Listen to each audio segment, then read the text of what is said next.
Is it safe for hydrogen cars to travel through tunnels? While H2 is being called a safe, clean fuel, it is also an explosive one. It's widely believed that hydrogen cars and other vehicles will be an important part of the decarbonization of transportation. One of the main things that people know about H2 is that it is flammable and that, under the right circumstances, it can also be explosive. After all, one of the most famous vehicles known to have been filled with hydrogen, though not powered by it, was the Hindenburg blimp that famously went down in a deadly fire. That said, much of the danger associated with the Hindenburg had to do with the fabric of the blimp, not the H2 it contained, and modern hydrogen cars and vehicles have essentially nothing in common with that blimp. But what about the safety of hydrogen cars in tunnels? Among the points many experts in H2-powered vehicles often state is that as hydrogen is the lightest element, leaks rapidly disperse into the air, greatly reducing the risk of ignition and explosion.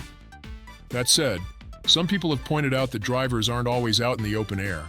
Tunnels are a much more enclosed space. While most people suspect that H2 leaking from one vehicle making its way through wouldn't be much reason for concern, several leaks throughout a day, or from vehicles caught in gridlock within a tunnel, is what makes people wonder. When it all comes down to it, there isn't any empirical data regarding real accidents involving hydrogen cars or other vehicles, particularly within tunnels.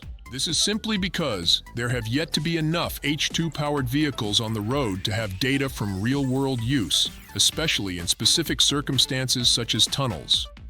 According to probability estimates based on similar experiences with vehicles powered by gasoline, the indication is that there is a low probability of a problem.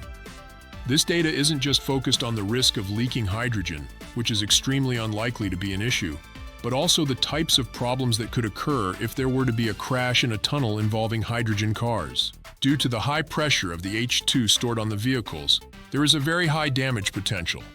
However, the tanks holding the H2 are exceptionally protected and robust. Moreover, in serious incidents, a thermal pressure relief device is triggered, and a controlled jet releases the H2 in the tank. Should a crash occur involving a hydrogen car in a tunnel, it's unlikely that the H2 itself would be an issue, but the danger would be more similar to any other conventional vehicle collision. Thank you for watching Hydrogen News with us.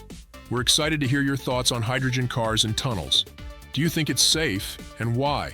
Share your opinions in the comments below.